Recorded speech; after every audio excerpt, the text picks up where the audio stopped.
Yung good day mga construct, hindi tayo sa project natin para pagbigyan yung request ng isa nating viewer.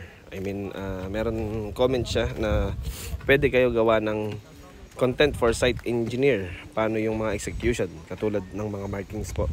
Ayan, bali, ang binablog ko po is about low scale construction lang po. So unlike sa mga mid scale and high scale construction na may mga equipment sila, is dito nag-i-improvise po tayo.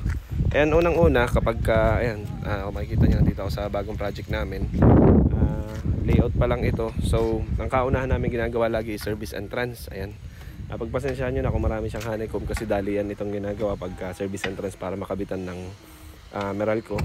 Ito naman ay wala naman i-carry na load, so okay lang kahit hindi ganun ka-perfect yung pagkakagawa natin. Ayan, kung makikita nyo meron agad kami ditong markings. Ayan, itong chocks, ito may chock na to. Ayan, lalagyan namin ng permanent marking yan para maging basehan ng aming ground floor elevation. Ayan, tapos kung makikita nyo rin, meron tayo dito mga staka. Tapos dito sa ating horizontal, meron tayo dyang butterboard na tinatawag. Diyan tayo naglalagay ng markings. Ayan, itong mga pako na to. Nakadepende ang paglalagay ng markings natin kung ano naka-specify sa plano or kung ano yung diskarte nyo. Usually, kung ano yung naka-specify dun sa mismong dimension na let's say tumatama sa gilid ng column or sa gitna ng column or sa mga walls, is yun yung ginagawa natin.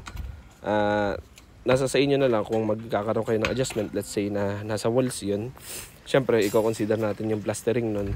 May mga ilang bagay tayong kailangang i-adjust, lalo na sa layout natin gaya ng CHB.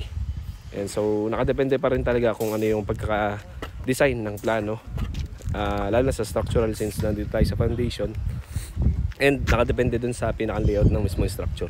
And sana po nabigyan ko kayo ng counting idea sa request ninyo. And this is Engineer Barlan sharing another construction tips. Thank you mga construct.